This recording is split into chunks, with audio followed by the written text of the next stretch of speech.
Hey, welcome everybody. Thank you for joining us on Get Inspired and Live in Your Power. On our podcast, we always have amazing guests who got inspired and are now living in their power.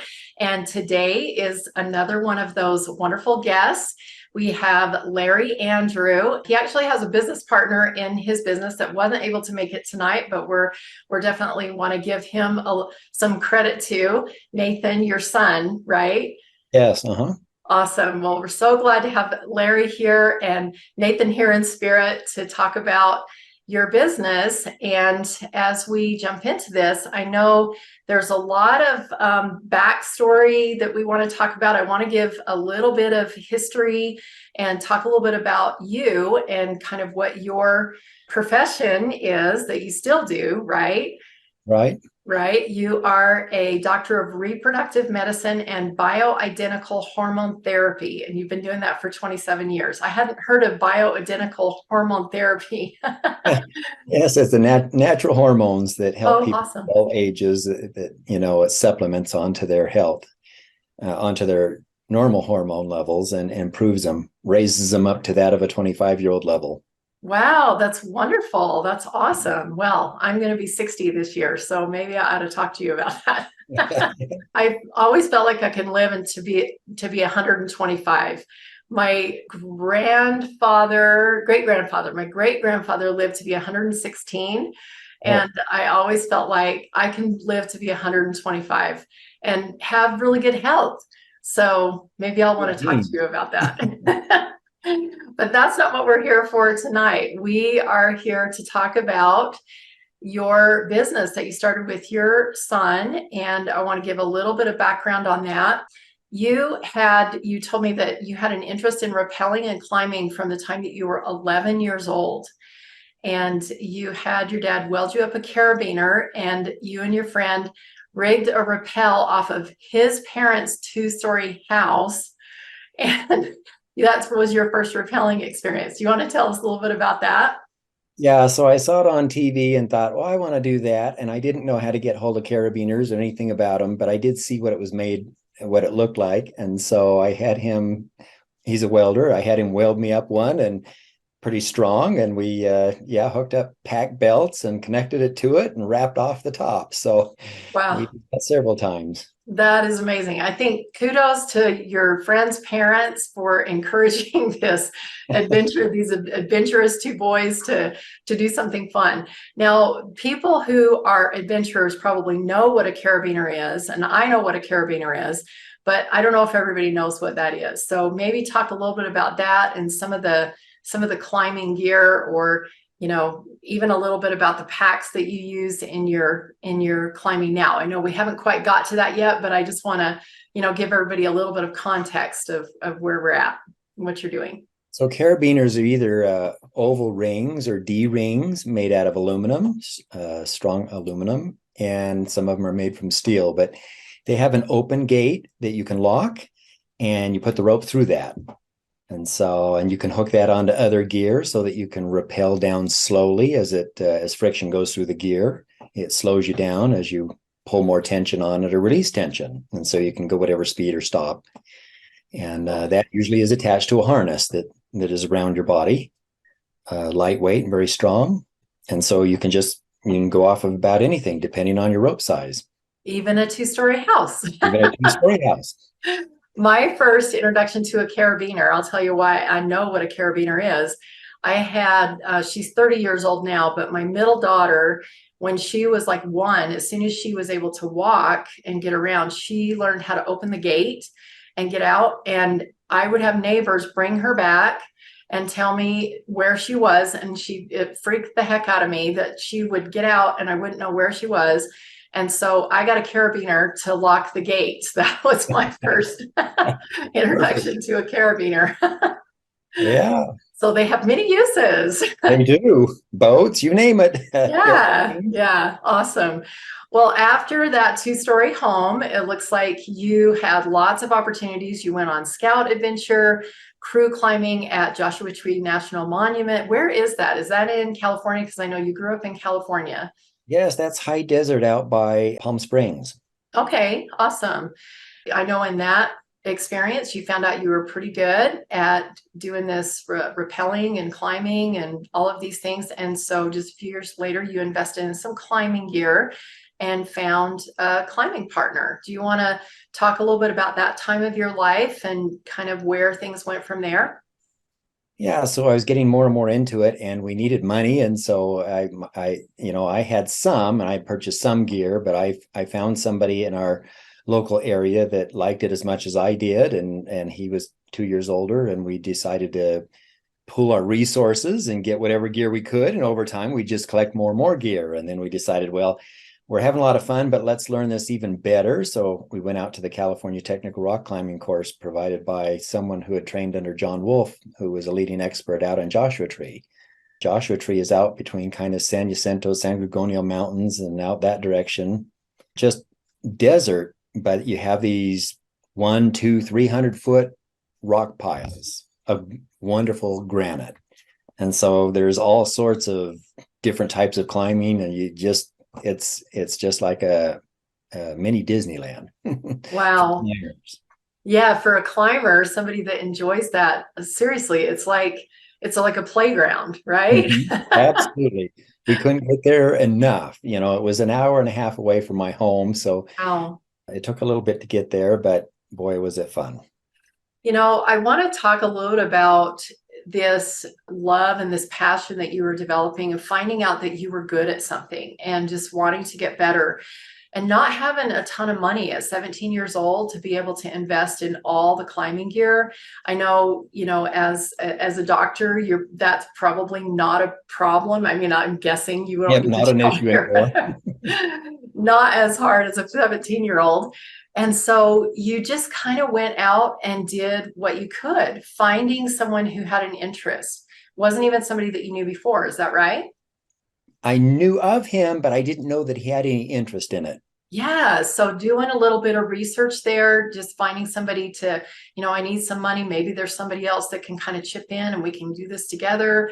And driving an hour and a half both ways to be able to enjoy this playground, as you're calling it.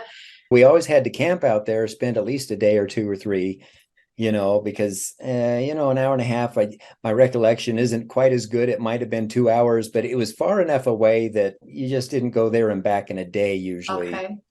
So Gotcha. it was a little Yeah. further. So bottom line, you were dedicated. You were definitely dedicated to this. And it was fun. It wasn't a drudgery. It wasn't something like, Oh, oh, we got to go out to this place and climb this 100-foot, 200-foot rock pile. You think about all the things that we do in our lives. Sometimes there are things that we do out of drudgery, but it sounds like you spent every free minute doing this. as we got closer and closer, my adrenaline would be stronger and stronger as I'm just getting ready to go. So, That's so cool. yeah. That's so cool. And doing that class or whatever it was, I'm sure that there was an expense there, but Mhm. I can tell that you didn't want it to just be a hobby. You wanted it to be something that was part of your life. Right. I knew I was going to do that the rest of my life. I just wanted to make sure I did it right and had the official training to do it. It's really smart too, because it can be a dangerous sport. So it's Mhm. good that you went to that work to do that, and that effort Yes. to do that. And it looks like, just looking at the notes, that I've taken and that you've sent me about kind of the background, that years later you were taking family members, dates, groups, out climbing, and lots of different areas, not just in that area. Is that right? Yes, we had all sorts of fun places to visit, and we take groups anywhere from 4 to 12, and just go to these different places, set up climbs and rappels, and just have fun all day, and That's sometimes amazing. several days in a row. I'm curious, did you charge people for those trips to kind of help pay for the expenses, or was that just like, hey, come on, just go with us? Just go with us. I mean, if we had, if we shared food or whatever, Uh-huh. we bring their tents or we'd go up for a day or two. And yeah, we just share the gear, and if they had some of their own, they'd bring it along. But yeah, that's what we did. That's awesome. This is, did that old adage of if you find something that you love, you'll never work another day in your life. And and just when you find something like that that you can just share with the world, with whoever, has an interest and wants to be part of your tribe, I think that's amazing. You grew up in Southern California and then you moved to Utah and immediately started embracing the national parks and the, Zions. I see a note here that you did some climbing in Zion National Park, which I've been to. I have never done climbing like you have, but I love hiking. I've always wanted to do a slot canyon. I've always wanted to do the Narrows, but never really had the opportunity. And so I'm kind of jealous when I saw some of the pictures that you sent me of you and your son in groups doing those slot canyons in Zion. Tell us a little bit about those experiences. Well, it's kind of fascinating. Well, I originally I was doing things in Rock Canyon and Big Cottonwood Canyons and those kind of places. American Fork Canyon, had a lot of fun climbing, and then I had a good friend of mine. We were together in the youth program, and he asked me, since he knew of my climbing experience, he says, "There's some things down in Zion's. I want to take our group down to Zion's." And I'm thinking, those are big walls. Are you sure you want to go to Zion's? He says, "Well, I've heard of this new thing." I says, "Well, I haven't heard of it. Let me know." And we got investigating it more, and then our group of leadership, we went down and checked it out and started using our climbing techniques on it. Had a lot of fun, and after a while I decided, well, I'm going to take some extra training in just this specifically. Canyoneering is kind of another animal. So that's when I took canyon rescue courses and things, and spent some time training in canyoneering. The ropes are somewhat different, and some of the gear. And so it was every bit as much fun as rock climbing in a different way, a whole different experience. Wow. How was that to find that new layer, just another layer of your love? Oh, just a whole nother, I had enough background that it made it kind of fearless or easy, but at the same time, it was like a whole new avenue, is exploring all over in a new territory. Wow. I'm just thinking about your occupation, and you have this hobby that has turned into a love and now is actually turning into a business somewhat as we get into that. And that layers of growth, like layers of learning. I'm looking at your face, and I know if you're listening to this to the audio, to the podcast, you don't have the benefit of seeing Larry's face, but he has these smile crinkles and just this glow about his face. And I'm noticing that as you're talking about it. And I really feel like this is keeping you young. I don't even know how old you are, but I know that you're probably, your wife is the same age as me because we went to school together. Right. And So so we're I'm that guessing age. you're about the same age as me. And I just think this is awesome that you found something that not only is keeping you physically fit, but there's just this youthful quality about your face. And it's, interesting that you do the bioidentical hormone therapy too. And so I Right. feel like there's kind of a connection there, but definitely I feel like this, everything that you do in the outdoors, this adventure is really helping to keep you young. It is. It's keeping us both young. And it's that's what you kind of look at. You look at people that are in their 90s and see who have been active and who are full of life still, and those that are just worn out, that didn't make it there. And so Yeah. I want to be those people that made it to that point and am healthy still. Yes.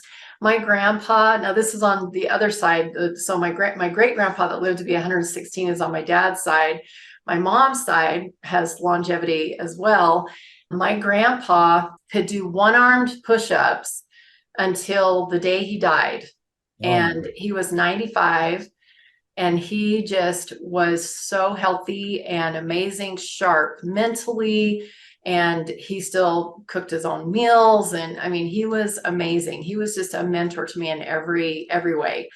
And I know that's part of it, it's just that mindset and finding things that you love, and just really engaging in things in experiences that help keep you young.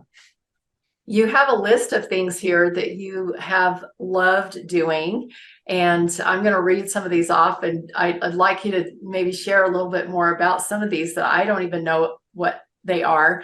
Flying gyrocopters, airplanes, paraglide. So I assume you have a pilot's license. Is that I right? do. Mhm. Okay. Paraglide, skydive, para go-kart, which is something I had never heard of, and about anything in the air. Do you want to talk a little bit about some of those adventurous things that you do?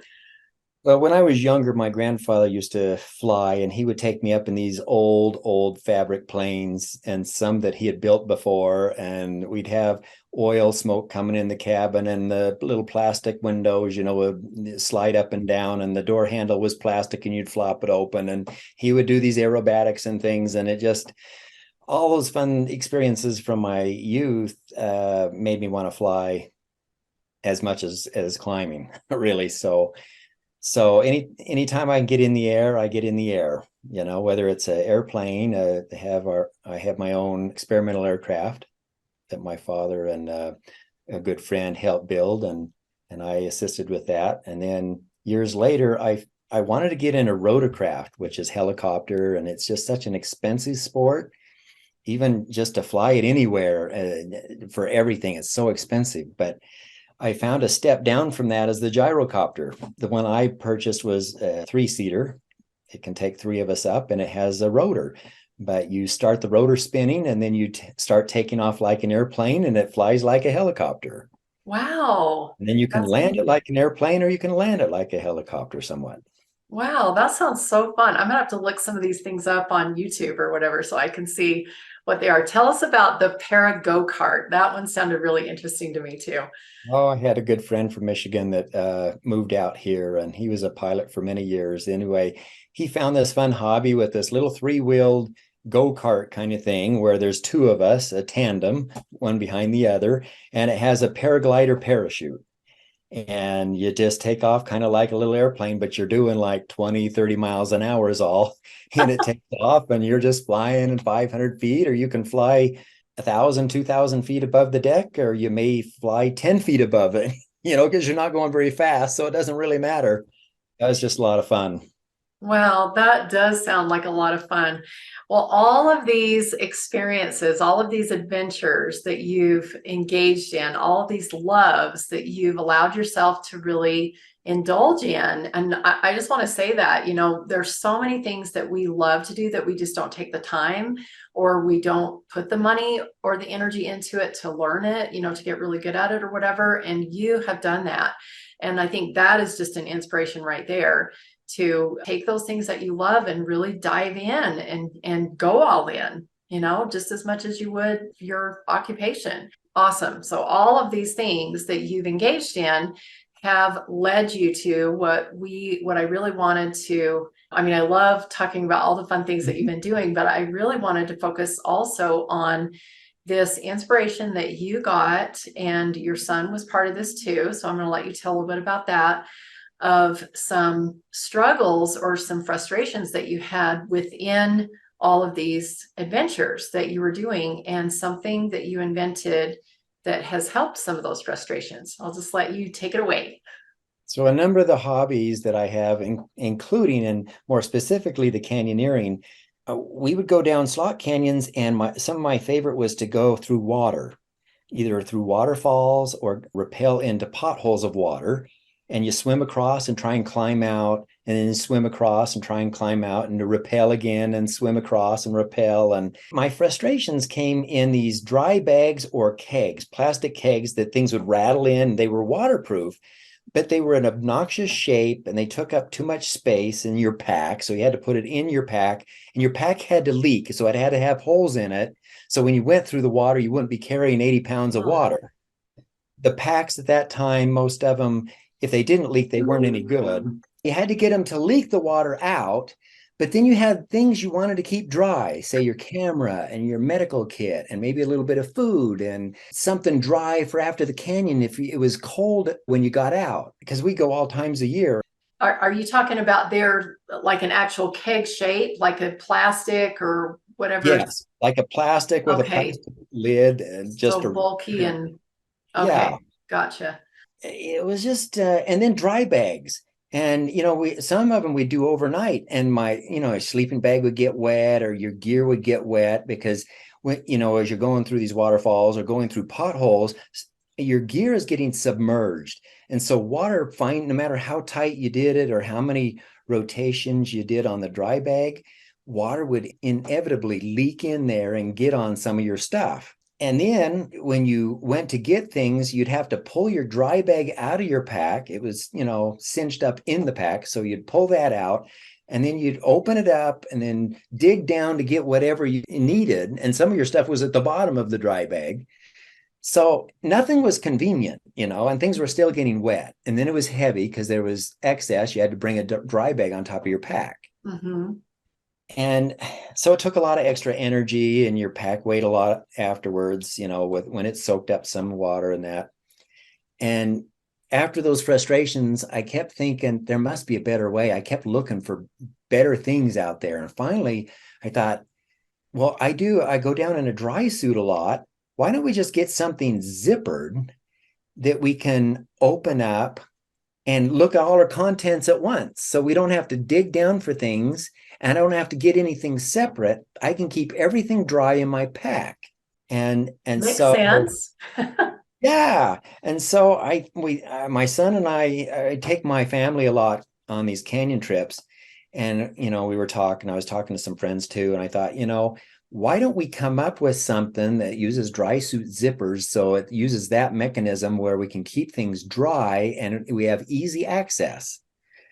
So I had some friends that had done some things overseas, had patented some different devices and things. And so they gave me some clues as to, how doable it was and maybe a few contacts. And I ended up, after we contacted somebody in the US, a prototyping company, to help us design and come up with this, some of these first packs, they did an okay job, but when they actually made the prototype, it was poorly done. So then I went overseas and was looking at, talked to like 15 different companies that did anything close to this. And I finally found one that latched onto it and took off and did a really amazing job. They were fast at making our prototypes. And when we make changes, we talk back and forth and come up with some ideas, and then they would run with that. So that was really exciting. And I couldn't do it all because, I'm busy in my infertility and bioidentical hormone practice. So I encouraged my son, who has always been an entrepreneur and have loved manufacturing and those kind of things. That was his deal. I had him do some of the footwork, and so he's half partner that works a lot of the company when I don't have the time. That's awesome. And does your son also does some of this adventuring with you too, right? Oh The yeah, he canyoneering. does a lot of Yeah. these canyons with us. Yeah. So he has that love too, and experienced some of the same frustrations I'm sure that you did. And you guys probably talked over the campfire about this. Mhm. I've Exactly. seen your packs and they're awesome. You gave me a little demonstration with them, and they really are waterproof. You took a completely empty pack and zipped it up, and it was like a pillow. It was like, you couldn't mash it down. It was just full of the air that was in there. Blew me away. Yeah, isn't that interesting? It's just amazing how, we went through a few prototypes to get there, but a lot of things that are out there say that they're waterproof and they're not. They're water resistant. Water still seeps through a lot of them. Tell us a little bit about that process of, where you're talking about it and you're like, there's got to be something better than this. I'm guessing because you even shared with us that you went overseas and talked to like 15 different places before you found what worked. And so I'm sure you're the same way in your medical practice as well, that it has to be, the research has got to be there. There's got to be like finding the best way and everything. Tell us about that process between when you're just talking about it and wondering if there's something out there. Did you do some research to see if there was anything better before you decided to invent something, or was it just an immediate leap over to, hey, why don't we just do this? Well, kind of a leap as to, well, why don't we do this? And then it was coming up with, how do we find the right fabric that's waterproof? So we went through a few other companies around in the United States that I could work with, and they'd send us some different fabric samples, and we'd try and test them out and figure out what we thought would work. And the same thing with kind of zippers. And then we went overseas with the idea, and then they gave us some of the fabric ideas, and we finally ended up with a brand new military grade ballistic nylon that would be really durable, very tight woven, and completely waterproof.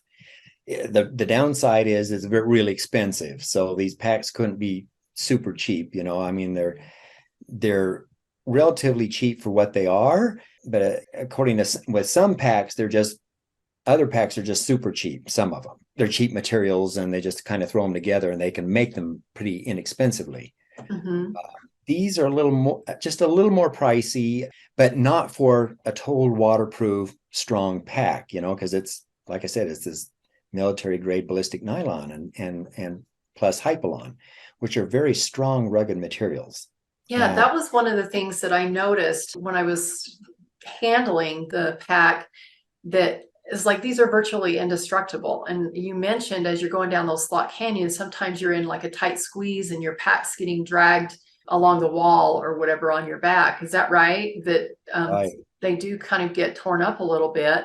And I know I've had packs, I haven't done the canyoneering, but I've had packs that when I have gone hiking and just the throwing around, on the ground, and sometimes you use these little knapsacks as a pillow and whatever, they get used. And so as far as it being a little more expensive, I can kind of see as far as like the number of uses that you might get out of it, it may actually, I don't know. Do you know if they would last a lot longer than a regular pack? Well, I've been through several slot canyons with these, and I don't really notice hardly anything. I mean, Cool. a lot of people, canyoneers, look at it and say, "Oh, that's just gonna, fall apart. It won't be strong enough for anything." And really, when you rub against these walls and things, boy, it hardly does anything to this material. The weakest link I found actually has been really the zipper, and it's hard to find a really strong zipper. The waterproof zippers out there, it works, but you have to be a little careful with it.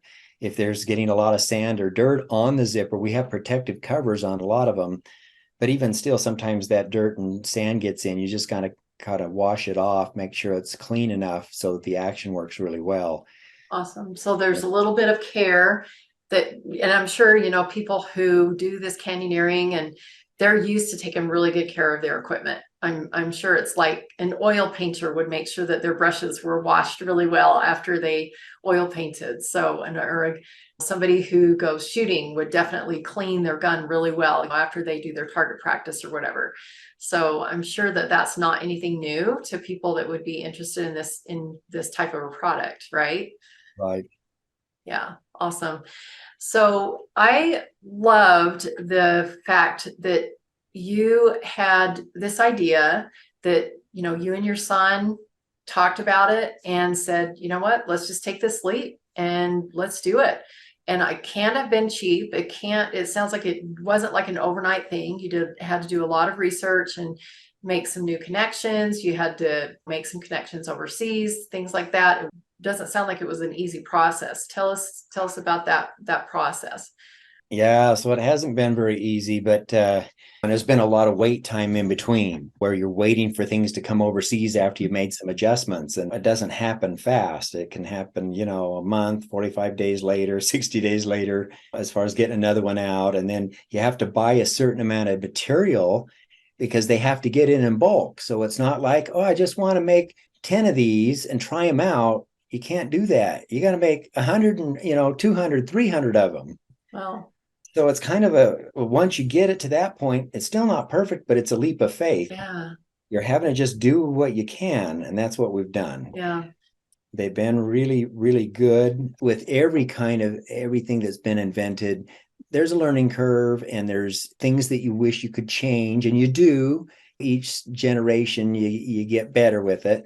So, we'd had our problems and we've worked with those and figured out ways around them. And, it's been a process, but been really happy with the way things are going. And we've come out with several other packs for different adventures, different types of things like paddleboarding and kayaking and rafting and all sorts of different water sports. awesome. Something you said, generation, like the next generation, the next iteration of the package, you're finding things that, hey, maybe if we did this, it would be different. Maybe this would be better or whatever. It sounds like this is a long-term thing. It sounds like that it's putting that investment into the best that you can do now. It's not like the end all. It's you're constantly wanting to evolve and to make it better for yourself and for the other people that would be using it. Am I right there? Right. And I want to be happy with it. I'm kind of a perfectionist. So Yeah, I can if tell there's that. little things that are quirks that aren't working well, we want to adjust it. And even if I don't do as much canyoneering, I still want to just make it so that it's my name behind it, make sure that it's a really good quality product and that we've Hmm. made the appropriate advancements. So yeah, it's kind of a long-term thing and something that I don't want to just fizzle out. I want to push it and make a good go of it. Yeah, awesome. I want to make sure that everybody has contact information so that they can actually find out about your packs. It's called Amphipak, Amphipak. So like ampha, like amphibious, like you can do dry or wet, right? Right? And I love your logo. It's a frog. And I just noticed yesterday when I was looking at the logo, it actually looks a little bit like the pack. Did you design it that way? We had a designer do that one, and I don't know that it was my son had figured out a little bit. He's kind of artistic, and then he sent it in and had a professional do it, and that's what they came up with. I So think they did an amazing job because I hadn't noticed it before when I glanced at it yesterday or the day before. I glanced at it and I was like, is that the pack? Oh no, that's the logo. yeah. So it actually looks similar to your pack, which I think is really super cool. And you have your website here, amphipak.com, and we'll make sure we put this in the description so you spell it right. And there is a 15% discount code, Benson, my last name, Benson, Benson 23, Benson 23, so like Benson 2023. And if you enter that code at checkout, you can save 15% on the products that you can buy there at amphipak.com. So thank you for that generous offer. That's amazing. Mhm. Check Larry and Nathan out on social media as well. And all you have to do is just put in Amphipak, and that's basically all of the handles on all of the platforms is Amphipak something. So if you just put that in there, you'll be able to find. Is there any other way to contact you, or are those the best ways? Well, once they get on amppack.com, all our contact information is right there. So Perfect. Okay. As we're closing up, as we're finishing up today, Larry, I would love for you to maybe give a little bit of advice to someone who has an idea, or maybe their experience of frustration like you were in your love. You're doing something you love and there's a frustration there. Maybe they have an idea to alleviate that frustration for themselves and for other people, but they've maybe had a little bit of hesitation taking that leap. And so I'm going to give you a moment to think about that, and just want to encourage all of our listeners to go check out Amphipak, amphipak.com, and also on social media so you can find out about these. I was totally impressed. And I'm sure you will be too. And especially, I live here in Utah where there's lots of adventurous places to go. And so if you're one of those people, you will definitely want to check this out. What advice could you give, Larry, to those who are getting inspired and they're maybe a little bit scared to move forward? any advice I have would be just research it out thoroughly, find what your passion is and find what your pain points are and talk to other people. Are those pain points theirs or is it just yours? Sometimes we have great ideas and it's just for ourselves. And if that's all we do it for and it's fixed our pain point, and that's wonderful. But if it fixes the pain points of a lot of other people, that's even that much more of a success, and it'll be that much easier to get your business going. So just do the research and then test things yourself over and over again, and to go through those prototypes. And don't fear jumping into it. Find out what a good prototype company would be to go with. Research it out and find that fit, because it takes a while sometimes. It's not the first one or the second one a lot of times. That's awesome. I appreciate that. I think doing that research, and I love what you said, if you have a pain point and you want to fix it for yourself, that's great. And do your research and see, are other people having this pain point too? Because maybe it is just something that you take care of your own pain point. But if other people have that, then this could be the start of a lucrative business opportunity. Yep. Awesome. I love that. Well, thank you so much for being here, Larry. And be sure to tell Nathan we missed him. Love to meet him and to have another conversation with you about your products. I actually thought of a couple people that I want to connect you with, because I have one guy who is a backcountry airplane enthusiast.